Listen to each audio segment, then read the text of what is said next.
top 6 nationally, or top 5 in New Hampshire or Iowa, you'll be on the late stage. The early stage will be the rest of the field. What's your reaction? Well, I won't participate in any kind of second-tier debate. We've got a first-tier campaign. I've got 800 precinct chairmen in Iowa. I've got 100 people on the ground working for me. I've raised $25 million. I'm not going to let any network or anybody tell me we're not a first-tier campaign.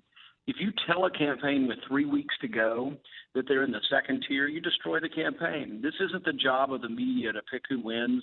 The voters ought to get a chance. I mean, this is going to lay it up in a lap for Donald Trump if you don't want to allow any competition. I'm the only one on the stage that will challenge him. Everybody else is afraid of him. So I think it'd be a huge mistake to let the media pick who gets to win without letting the voters first make a decision. Why is it good enough for Christie, Fiorina, Huckabee, Santorum, and others, and not you? I think it makes a big difference as you get close to the election when there's no chance. If you're relegated to a different tier, you're not seen to be competing. And so I don't look at it what's good for me or good for others. I just think it's a real mistake for the media to be given so much power to select who has a chance and who doesn't have a chance. The polls have been wildly inaccurate. Look at the polls. Carson's gone down 20 points and Cruz has gone up 20 points.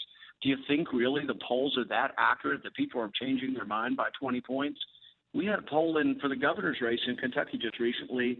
Everybody said the Democrat would win by 5, but the Republican won by 8. They were all 13 points. It's a huge mistake for the media or the party to have so much power to say, hey, this person has a chance and this person doesn't. But I frankly just won't be told by the media which tier I'm in, and we're not willing to accept that because we are a first-tier campaign and we're in it to win it. We won't be told that we're in a tier that can't win. But, Senator, you've watched Christine Fiorina go up to the other stage after doing well on that stage. You know there's, on average, 6 million people watching, which is bigger than everything except NFL football. Yeah, but it's a kids' table, and at that table you're not considered to be a competitor, not considered to be having a chance. I think early on in the campaign there's a possibility that people move freely between the two. But with 3 weeks left, when people are starting to make their decision, what you're doing is solidifying and making a decision based on things that really are not scientific. So, for example, right now we would qualify. There are certain criteria that says we might not qualify by 0.3. Well, if you know anything about math, if a poll has a plus or minus 4 standard of error, why would you exclude somebody for being out on an average of 0.3? So it doesn't make any sense. It's artificial, and we just frankly won't accept an artificial definition of who we are and whether we have a chance. Senator, how would you do it if you were running a network? Well, I think it's pretty simple. If you look at the polling, you look at the fundraising, and you look at the organizational strength, there has been different tiers. There's some people who don't have any campaign at all. But we have 100 people on the ground in Iowa and New Hampshire. We have 800 precinct chairmen. We have 99 county chairmen. We have 400 leaders in New Hampshire that have endorsed our candidacy. Doesn't mean I'm going to win. But I think without question, we have a first-tier campaign, and we just can't accept the designation of being artificially told that we don't have a chance with 3 weeks to go. So we won't stand for it, and we will protest any such designation. And it really just makes no mathematic sense to exclude people based on decimal points when we've been working for 2 years to present a campaign. We have a unique message. And frankly, I'm the only one on the stage willing to stand up to Donald Trump. Well, you can't say Jeb Bush doesn't want to stand up to him. No, he's been trying as well. But, I mean, there's a lot who have just been going along and just sort of watching Donald Trump rise and been afraid to sort of try to bring him down.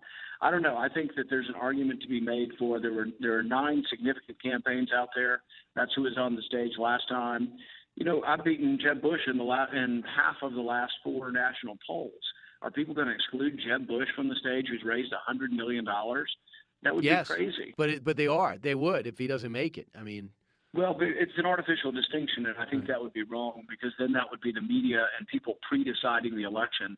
There's no evidence that the polling's very accurate. So if we're going to make our decisions based on polling, why have elections? You know, we can have American Idol contests instead. So I think it's a huge mistake to allow that to happen. How do you explain Ted Cruz's rise? I mean, you were on here a few weeks ago saying, listen, everything he does is very unpopular. No one's even listening to him in the Senate. Well, I think there is some truth to that, but I think what really the polls are showing is that they're very, very fluid, that people haven't made up their mind. It's another reason not to use polling to have any kind of artificial designation of who has a chance and who doesn't, because the polling are wildly fluid, up and down, people going up and down 20 points at a time. We're also looking at polls where some of the ones showing Donald Trump show a 40% turnout. There's never much more than about a 10% turnout in the Iowa caucus. So really we're polling people that in all likelihood aren't voters, but then we're making decisions based on non-voters. The people who should have the influence are the people who have the wherewithal to show up to vote. So we shouldn't really take away people's vote preemptively by sort of announcing that the polls are the decision-making for America when elections ought to be the decision-makers. Senator, it's pretty big news. I mean, you're the first one to come out and say, I will not accept the pregame show.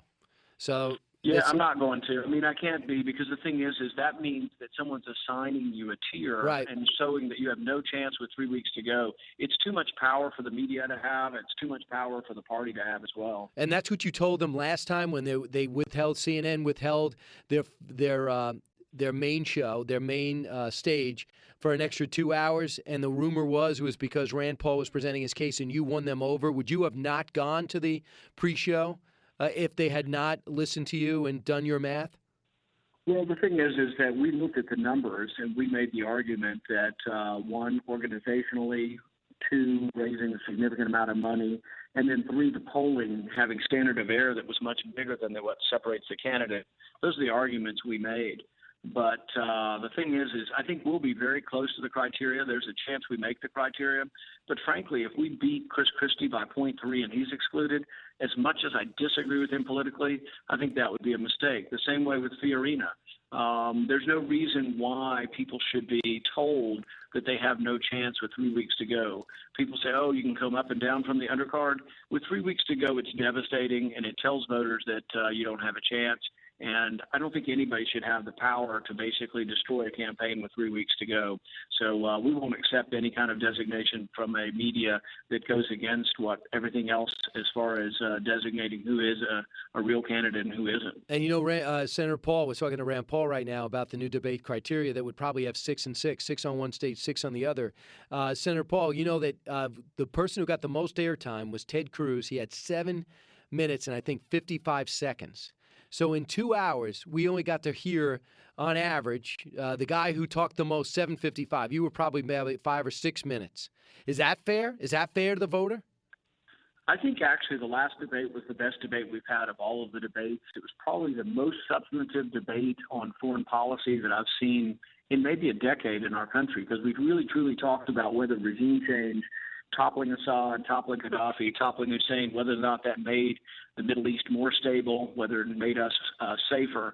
And so I think we actually did have a pretty good debate. And I think 8 or 9 on the stage is not too many to have a substantive debate. I mean, if you get rid of some of the silliness with Donald Trump, you'd have a chance to get some more substantive debate also. But I mean, the thing about it is, think about it. People are going to make time for Donald Trump to be at the center of a stage, and he doesn't know what the nuclear triad is. His spokesman came out this week and said, we've got it. We need to show people that we're unafraid to use the nuclear arsenal. I mean, we have elevated someone who is completely an unserious candidate who should scare us to death that he might actually win. And you're going to preclude from the stage people who are serious, who have serious ideas about the country. So really, it's shame on the media if that's what happens. No, but I tell you what, I think. But the thing is, if I know you just said that you've minimized the significance of the polls, but for him to be up top on every poll for 7 months, it's pretty. That's a pretty good equation. But when you criticize Donald Trump, whether you're right or wrong, you're criticizing all his supporters. When you said it's ridiculous for him to be leading, and you don't take him as a serious candidate, you're kind of insulting the people that are in his corner.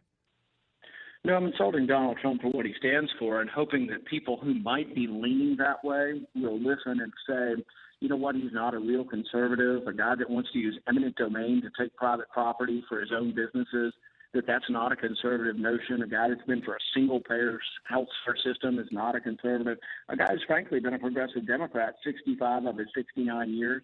You know, people do need to hear that, and it's not an insult to the voters. What it is an indication that people need to listen to who this guy is and decide, are you worried about him being in charge of the nuclear arsenal, since he's now announced that he's needs to show the world that he's willing to use it.